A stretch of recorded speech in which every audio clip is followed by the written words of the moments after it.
us to move on the conversation and look at what you started with in chapter 4 of your book, where you start looking at, for instance, the doctrine of the Trinity, and I should almost say the misunderstanding of the Quran concerning that. Do you want to speak about that? Yeah, well, see, when I was doing the book, I think it's pretty obvious. I'm not revealing anything untoward here, but I utilized the Quran as the organizing principle to address the key issues that separate Christianity and Islam as a whole. And by using the Quran, I'm addressing, the foundational document of Islam at the same time. But it's more of a organizing tool than anything else. And so most of my debates that I have had with Muslims over the years have focused upon the key issues of who Jesus is, the nature of God, and the gospel. I mean, those are the key issues that we're dealing with in talking with Muslims. And so it's, to me, a rather clear reality that the author of the Quran had a fundamentally flawed understanding of what the doctrine of the Trinity actually is. There is no evidence that I can find that the author of the Quran had ever been accurately instructed on the subject.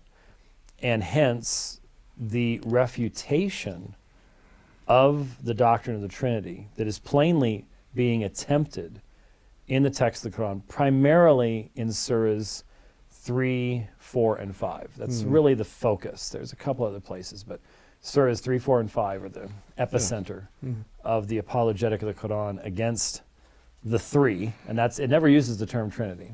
Yeah, for sure. The Quran uses the word three because the Quranic author plainly believes that the doctrine of the Trinity is tritheistic, that there are three gods. And this is illustrated by the fact that every single time the word three in this context is found in the Quran, the next phrase is going to be, there is only one God, Allah. So if every time you say three, you then say, there is only one God, Allah, what you're saying is, do not say there are three gods. Absolutely. I mean, this is just absolutely necessary for these words to have any kind of meaning at all. And so I then ask the one question that no one wants to seem to want to address in fullness, and that is, does the Quran ever identify the three? We can assume Father, Son, and Spirit. We have that background. But does the Quran ever identify the three? And it does. That's in 5:116. In Surah 5:116. Yeah. It does. But the problem is the three that it identifies. And I don't like to just jump straight to Surah 5:116. If you can trace, in fact, it's fascinating. I did a debate in London with a sharp young Muslim man. And the thesis was, does the Quran misrepresent Christian belief? Because if the Quran is the eternal word of God, then whether a Muslim understands the Trinity or not doesn't matter. God does. Yeah, exactly. God gets it, and so even if it's wrong, God understands it, and he can respond to it. And he can refute it accurately. But if the Quran misrepresents the doctrine of the Trinity, then clearly the Quran is a human-authored document. Absolutely. In opposition to its own claim. And so in this debate, we went through Surah 5. We're walking through it very carefully. And at the end of the debate, I was the one arguing that you can interpret Surah 5 consistently all the way through the surah, and that it identifies who the three are. The Muslim was saying, you can't interpret Surah 5 in context, and you can't follow a particular meaning in that surah. I was the one arguing for the consistency of the Quran, and the Muslim was arguing for the inconsistency of the Quran at that point. It was amazing. Because if you allow Surah 5 to speak for itself, then it is plainly identifying the three that you are not to say as Allah, Mary, and Jesus. Yeah, for sure. That is the understanding of the author of Surah 5. as to the three you're not supposed to say is Allah, Mary, and Jesus. And it makes perfect sense because if you walked into or just peeked into a church in the year 600 in Syria, where Muhammad would be going on trading caravans, what would you see? You would see representations of God as creator. You would see, obviously, Jesus all over the place. There would be crucifixes, things like that. And then you're going to see a woman. Mariolatry was on the rise. Mary was very central to various liturgies and things like that at that point in time. So you're going to see a woman. She's going to have a baby in her arms. She's going to be at the foot of the cross. And so you're going to see God, you're going to see a woman, and you're going to see a baby. Yeah, for sure. And then on the cross as well. What you're not going to see, or maybe not pick up that you're seeing, is that dove. Oh, yes. That dove's probably not going to just stick out to some young man coming in from the deep desert. And so if you hear them talking about three, the Trinity, what three are you going to assume? Absolutely. Well, if you're worshiping in the Kaaba, and there are numerous gods in the Kaaba that have wives and children, and then you see God, Mary, and a baby, Yeah, for sure. how are you going to interpret it? The way that the author does in Surah 5:116. Yeah, for sure. Now, it's amazing the lengths to which people have gone to try to get around this rather obvious interpretation, to try to either rescue Muhammad or just simply they don't want to go, hey, yeah, they couldn't have been that far off. Yeah. But there are just too many places where the Qur'an is saying, well, he's above having a child. He's above, yes. He'd have to have a consort. This whole idea. And Sure. here in South Africa, you have Ahmadiyat. And Ahmadiyat does not rank as one of the leading scholars in the history of Islam, okay? He's not an Al-Ghazali or something like that.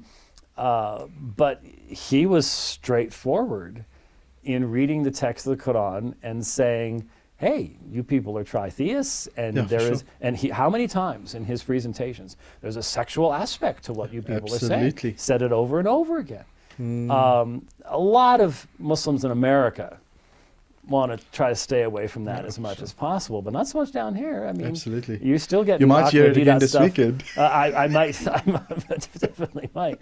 It's quite possible. So, to me, almost everything else is subservient to this, because the fact of the matter is, if this book, see, what I like to do is Surah 5 is a rich, it's called the table, Surah Al-Ma'idah, the table, because the names of the surahs come from just whatever is mentioned, and it's rather a random thing.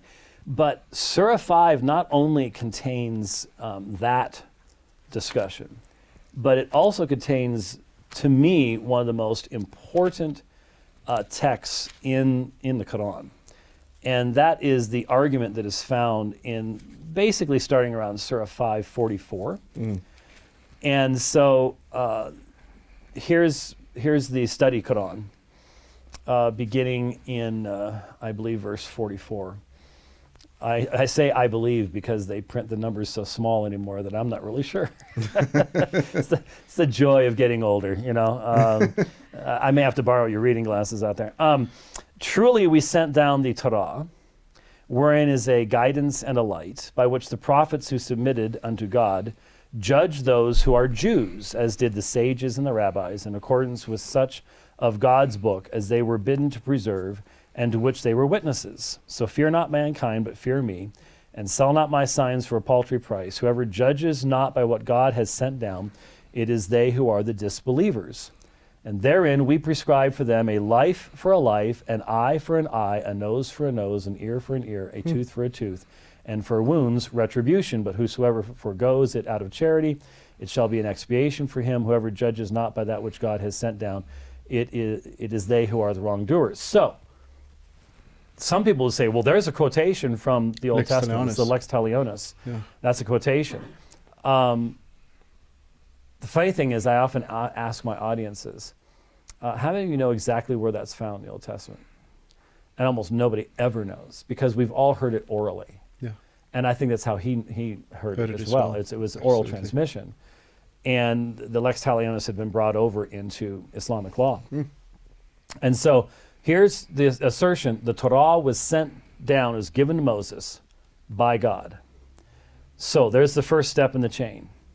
Then, and in their footsteps we sent Jesus, son of Mary, confirming the Torah that had come before him, and we gave him the gospel, wherein is a guidance and a light, confirming the Torah that had come before him as a guidance and an exhortation to the reverent. And so the first link, you send the Torah down to Moses. Now Jesus comes along and he confirms what came before, but then he receives the gospel. So you're building a chain here. And then here's the important verse, verse 47, Surah 5:47.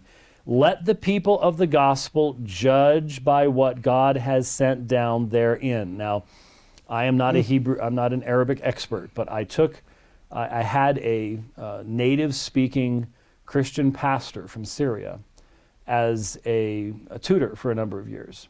And one of the things that we did is we looked at this passage. I said, now look, when it says, let the people of the gospel judge by what God has sent down therein, the Arabic term is fihi.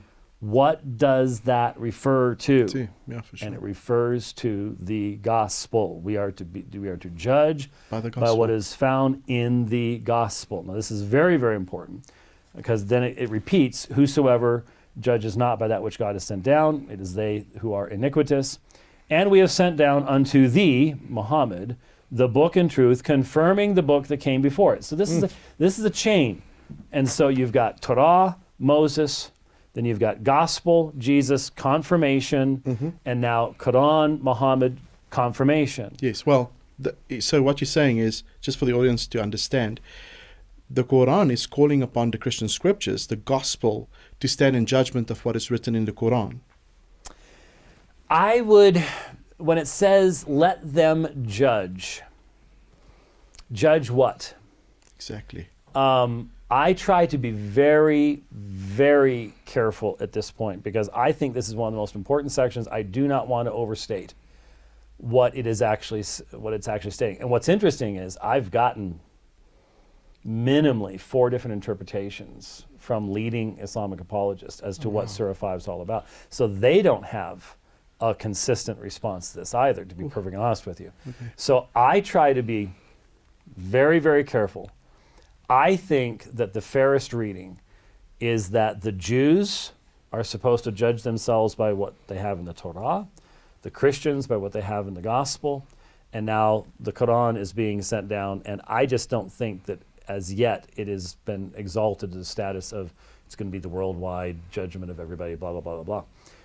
I think what you have here is Muhammad creating a chain of authority that props his authority up.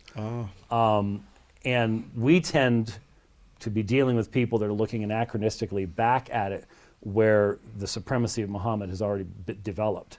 I think in the lifetime of Muhammad, this is Jews, you judge by the Torah, Christians by the Injil, and you all need to see that God is doing something new in me. And since you all accept that in that way, then there should be acceptance in me.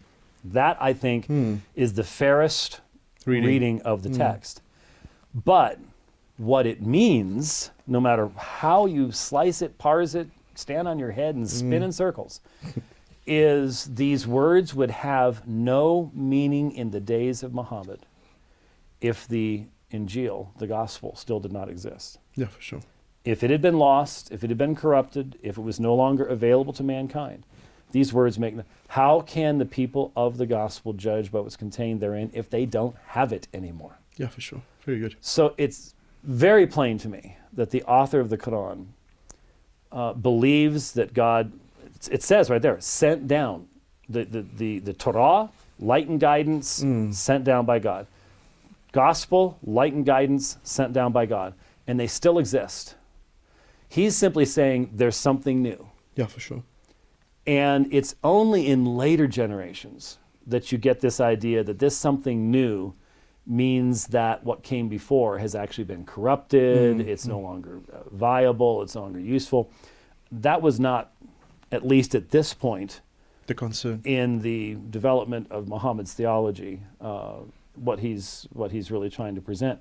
So what makes this so important is that Muslims, of course, assert that the Bible has been corrupted. Yes. And this comes up in pretty much every single debate that we have. Yeah, for In sure. some form or another, it's going to come up in every single debate that we have. And the problem is that if this is from God, then these words had to have had meaning. Yeah. And that means the gospel existed in the, let's say around the year 620, let's say 625, just for a good guess. Around the year 625, it's still in existence. Well, do we know what the New Testament looked like in 625? We certainly Absolutely. do. We have entire manuscripts of the New Testament that long predate 625. So if you're going to say that it's been corrupted, it's been changed, then you have to explain what Surah 5:47 actually means. And that's why I say I'm surprised that I've gotten such inconsistent responses from individuals on this particular issue. And that's smack dab in the middle of the same section that misrepresents the doctrine of the Trinity. Yeah, you're right. So Sure. to me, what this demonstrates is that the Muslim needs to deal with the reality that the text that he is basing everything upon is a very human text. Sure. It's not been written on a tablet from eternity past. It's not uncreated.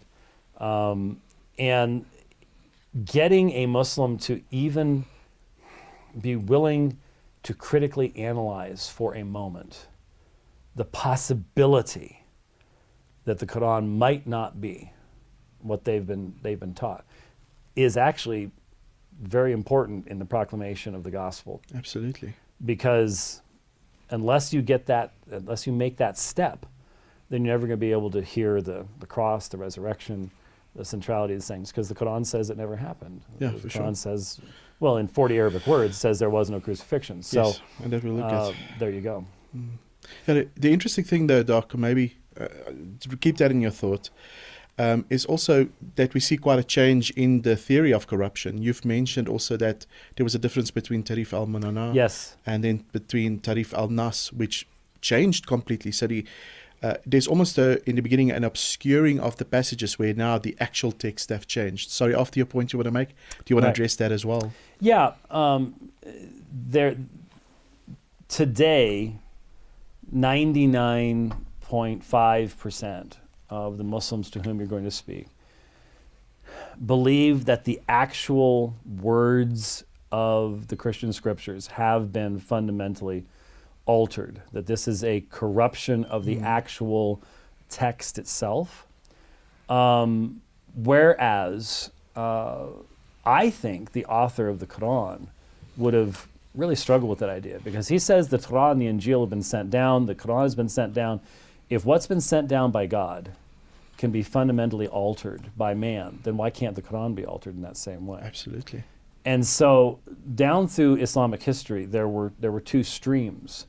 There were those who said that the corruption of the Torah and the Injil was in the interpretation of those words, not in the words themselves.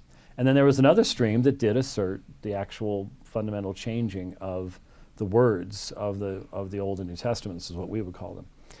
In 1864, a book was published in India. Itzar al-Haq, the establishment of the truth, the confirmation of the truth.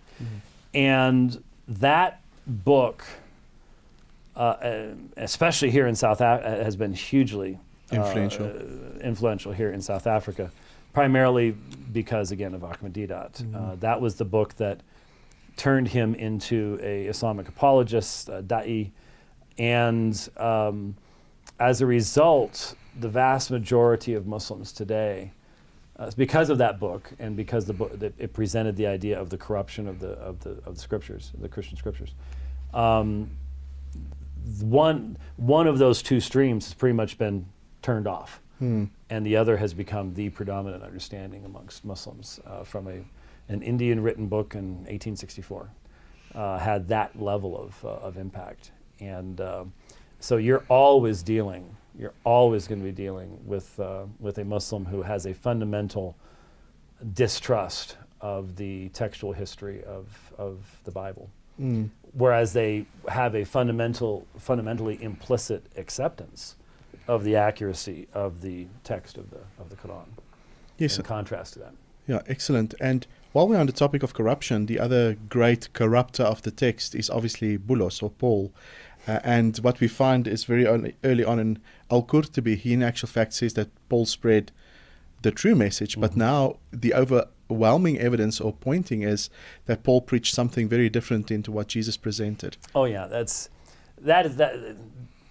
I mean, there is the reference, the possibly vague reference in the Quran to those preachers that some people identified as including Paul, but the idea today is that Paul was just the bad guy. Yeah, he was. Sure.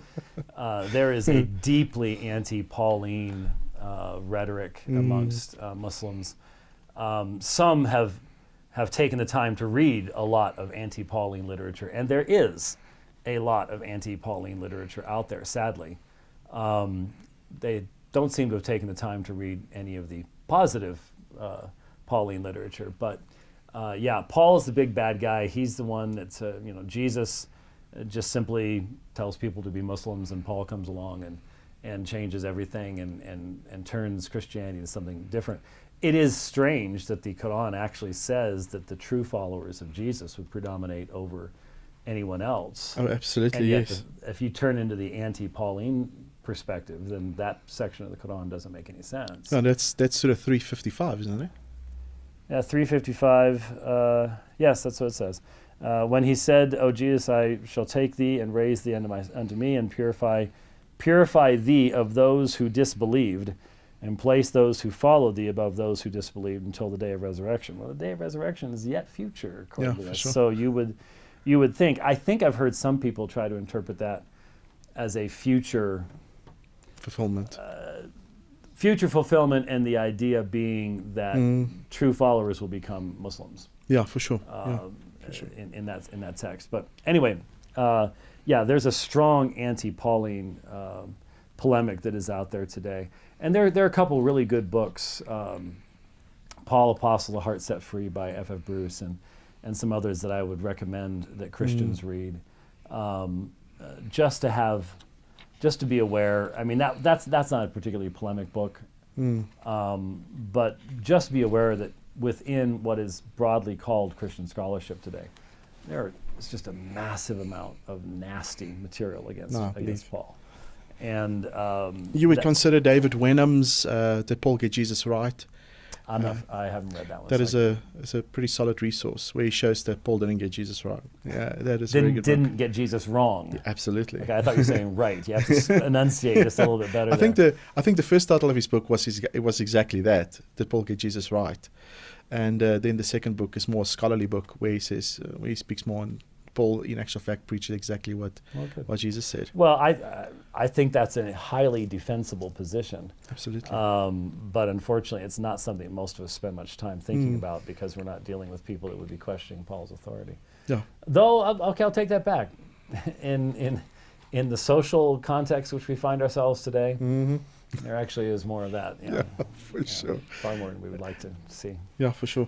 You also started in the book and you looked at the Jesus of the Quran. And I think a lot of people assume that because Jesus or Isa in the Quran is mentioned, that is exactly succinct with the Jesus that is mentioned in the Gospels. It's just if you almost want to say, deified Jesus. Well, obviously the crucifixion also denied. You mentioned that.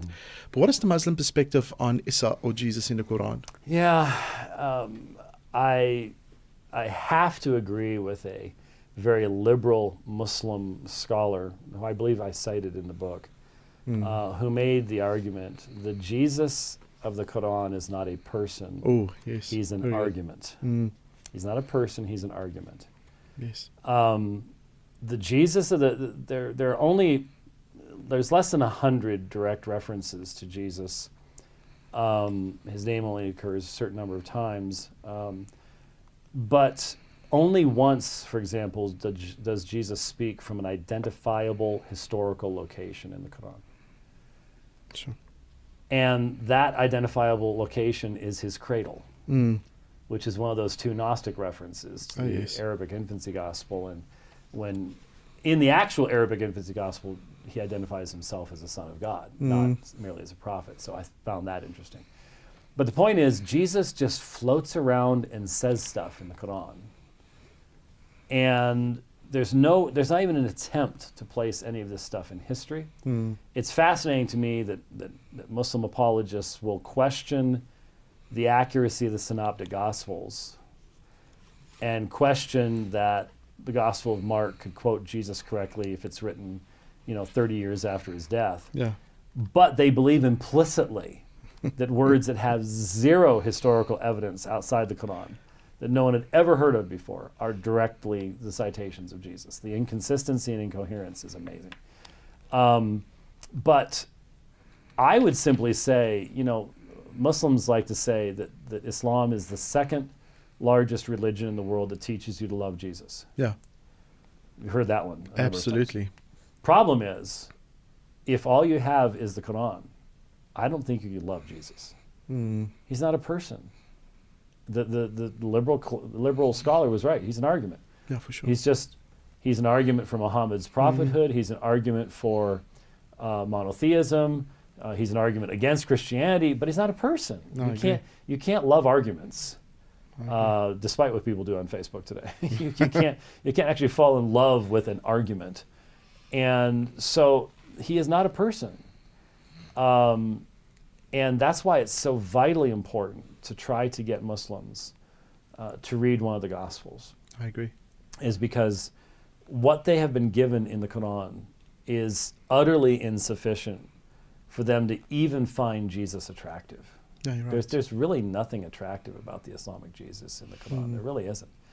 And even if you add whatever commentary you can get from the Hadith, you're still going to have such a horrifically deficient understanding of Jesus from those materials that there's going to be nothing that's going to be of any salvific level of attraction at that point.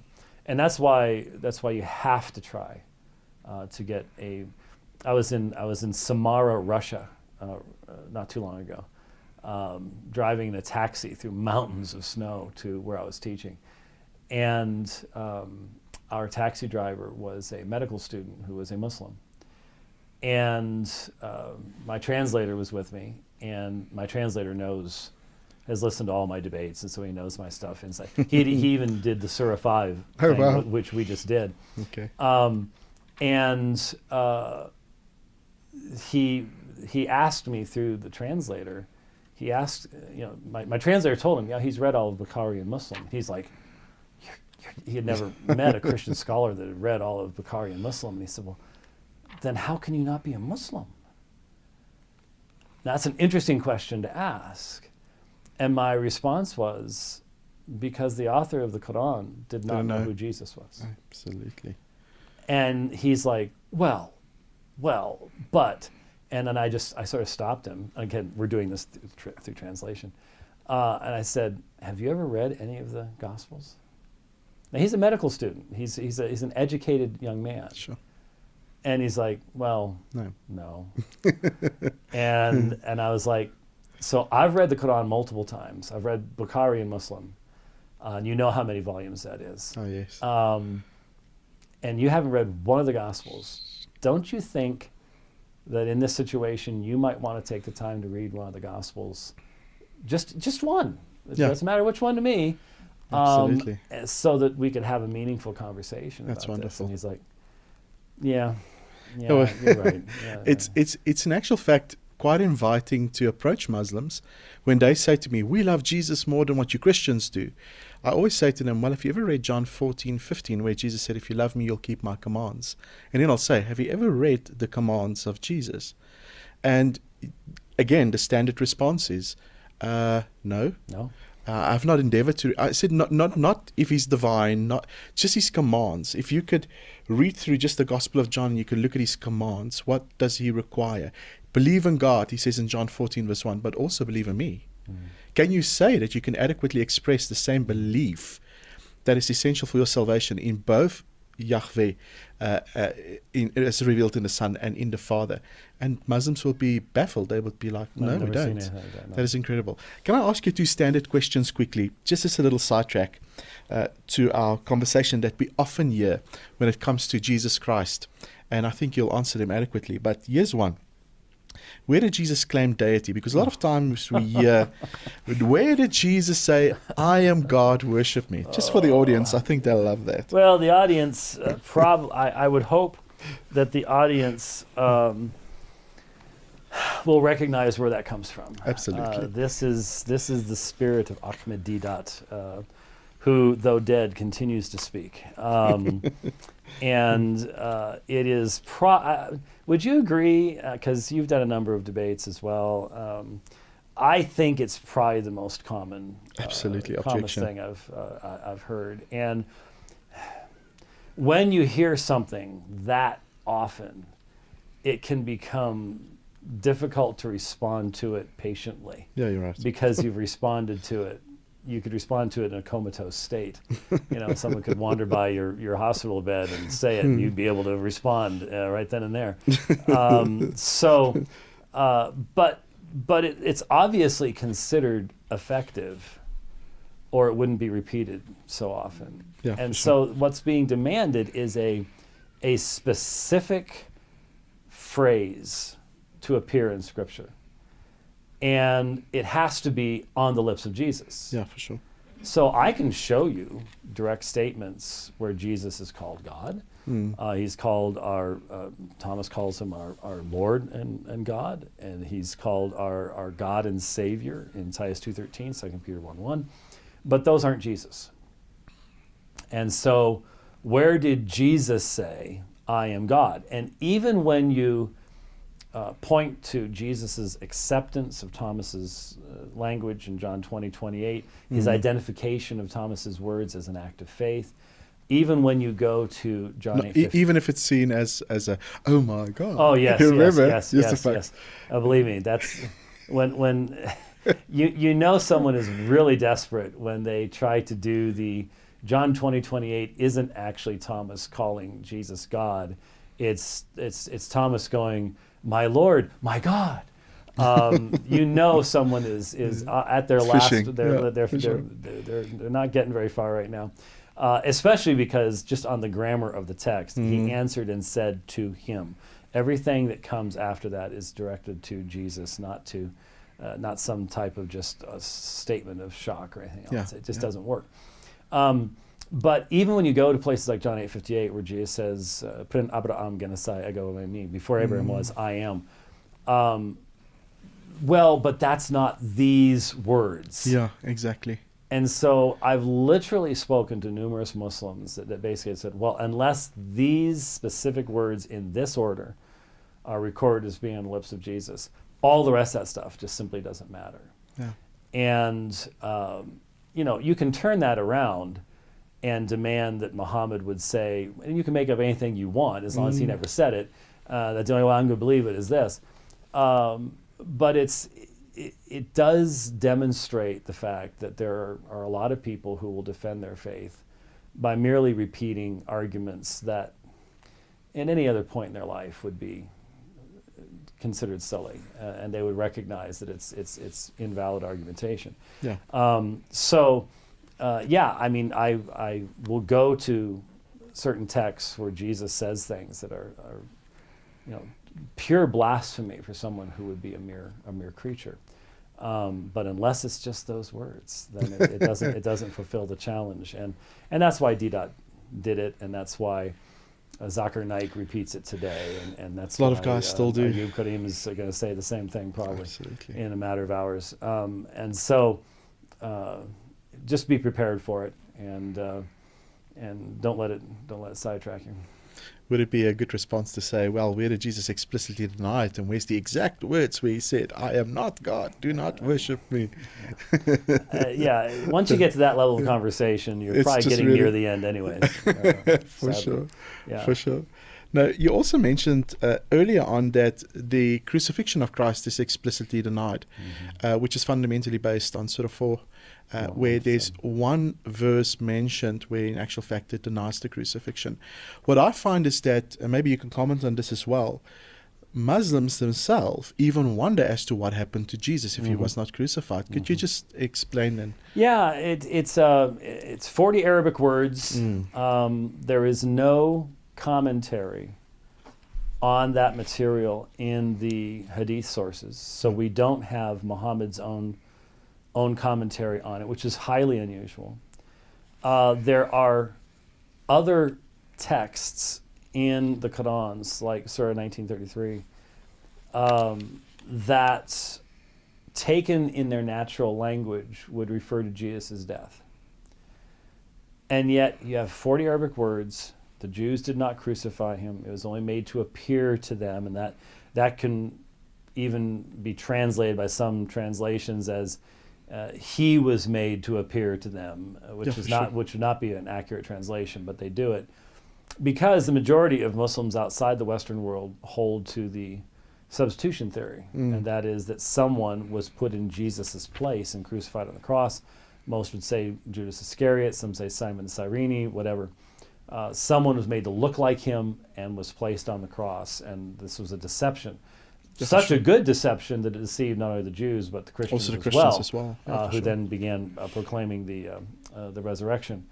And given the history of the text of the Quran, given that, for example, we have verses in Surah 9 that were only found in the memory of one person, it really makes you wonder about Surah 4, 1-7, which is just completely disconnected from history. Yeah, absolutely. It puts the Quran in a position of being thoroughly refuted. Sure. Because even skeptics, John Dominic Crossan, Bart Ehrman, will say the most certain fact of Jesus' entire life was his crucifixion under Pontius Pilate. I mean, that's a given of history.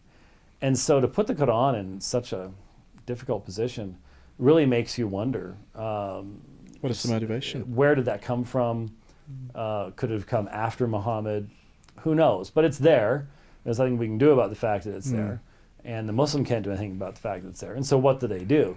Well, they just, in the debates I've done, you either have the Ahmadi view, that Jesus was crucified but didn't die, which is what Shabir Ali likewise says. Or what you do is you attack the resurrection and pretend that by attacking the resurrection, you're also attacking the crucifixion. That's what has been done in the debates with me on that subject. So it's a massive barrier, obviously, that needs to be, often when I speak on Islam, I say, if you're going to write any one verse down, write down Surah 4, 1-7, and be aware of what it says, because any type of gospel presentation you're going to present has to deal with the reality of the crucifixion as to have any meaning for the resurrection. And so it's central to our faith, and so to have it denied by one single verse without any historical context. And by the way, you could interpret the verse as Jesus still dying, just it wasn't the Jews that killed him. Yeah, for sure. I mean, that would be one way. I mean, it says, surely they didn't kill him. Okay, but somebody did. Somebody killed him. So how do you deal with that? So Islamic history, tafsir, the commentary literature, has shown a lot of different interpretations of what that it is. There's a Arabic term, mubinun. It means clear, perspicuous, and allegedly that's what the Quran is. It ain't here. It isn't here. There's a tremendous amount of difference in interpretation at that point. Incredible. Yeah, the chapter just after that, you move a little bit on. You talk about salvation in the Quran, and then obviously the scales. Do you want to quickly just tell the audience what do Muslims really believe about salvation?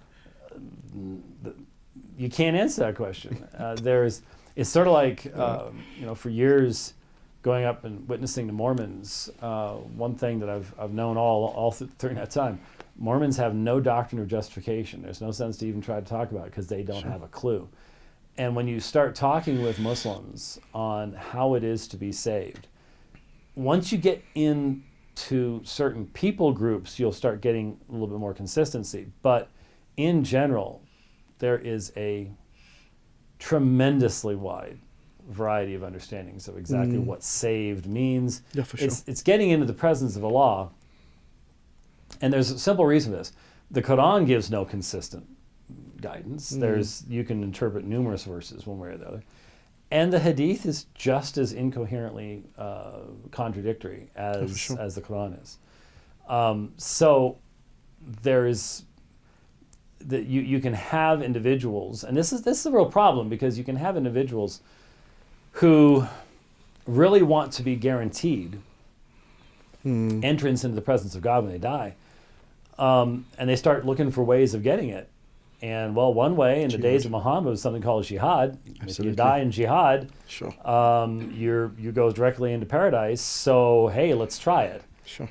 And we've seen what the result of that is. That is. Yeah. And then you had other, even companions of the Prophet who died in tears because of the fact that they did not have an assurance. And all this goes back to the fact that the Hadith tells stories about people getting into heaven, and the stories are mutually exclusive in their nature. So one of the most popular stories, of course, is the story of the man who had killed 99 people. And he goes to a priest to ask if his repentance would be accepted. And the priest says no, so he kills the priest. And now he's killed 100 people. Yeah. And then he goes to a scholar. He asks the scholar says, go to such and such a city. They'll tell you what you need to do so that your repentance will be accepted. And while on the way, the time for his death comes, because 40 days after conception, an angel comes, writes for you, whether you be male, female, successful, unsuccessful, heaven or hell, and the date of your death. And so when you die, according to Islamic lore, an angel comes from the fire, an angel comes from Jannah, heaven, and they argue over your soul. And you would think with this guy, mass murder, There's only one way. this would be a fairly easy argument, but evidently the angel from paradise was maybe had taken some law classes or something like that, and he says, well, he was going to find out about repentance, and so Allah declares that if he is 1 cubit closer to the city he was going to than the city he was coming from, that he would go to paradise. And in some versions of the story, God even makes the earth to shrink between the man and that city, so he's 1 cubit closer, so the mass murderer goes to heaven. And the Muslim will point to this hadith and will say, see, here's the mercy of God, here's the love of God, here's Allah is oft forgiving and gracious, so on and so forth. Here's the justice. I have used this as an illustration in numerous debates of the fact that in Islamic theology, God's character as reflected in his law is simply sacrificed. If you can have a mass murderer go to heaven on a whim, then you can have a person who did good deeds in their life go to hell on a whim. Depends on the day. Depends on the day. And that's why there is a mutawatir hadith that where Muhammad specifically said there are people who do the deeds of hellfire until they're a hand's breadth from entering in, and then what is written for them overtakes them. Absolutely. And they enter into heaven.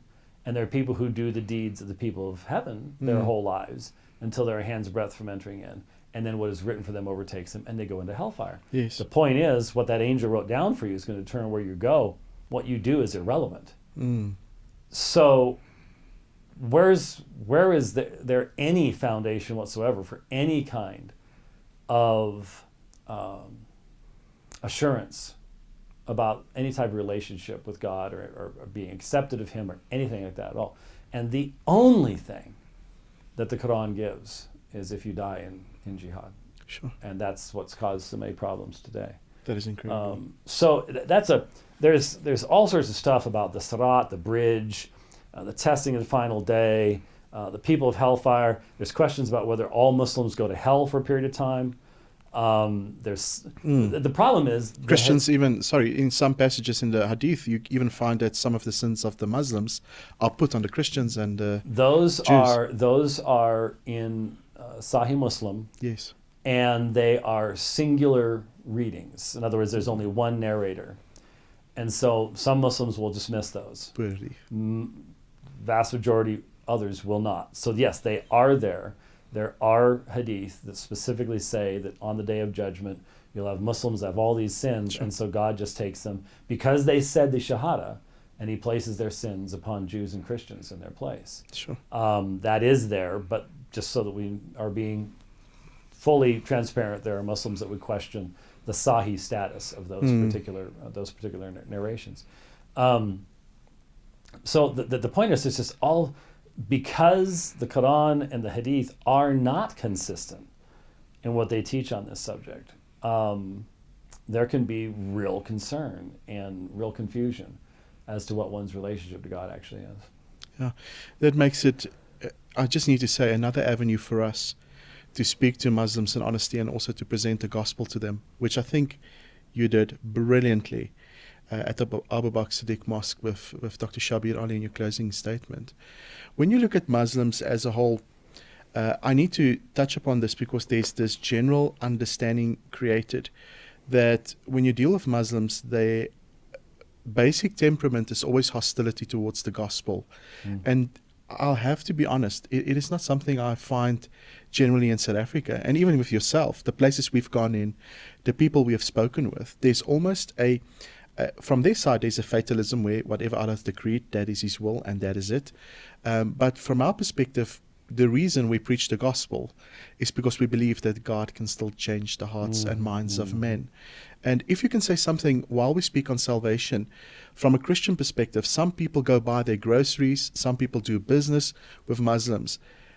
Is it that I should keep my distance or should I engage with my Muslim friend? Oh, goodness.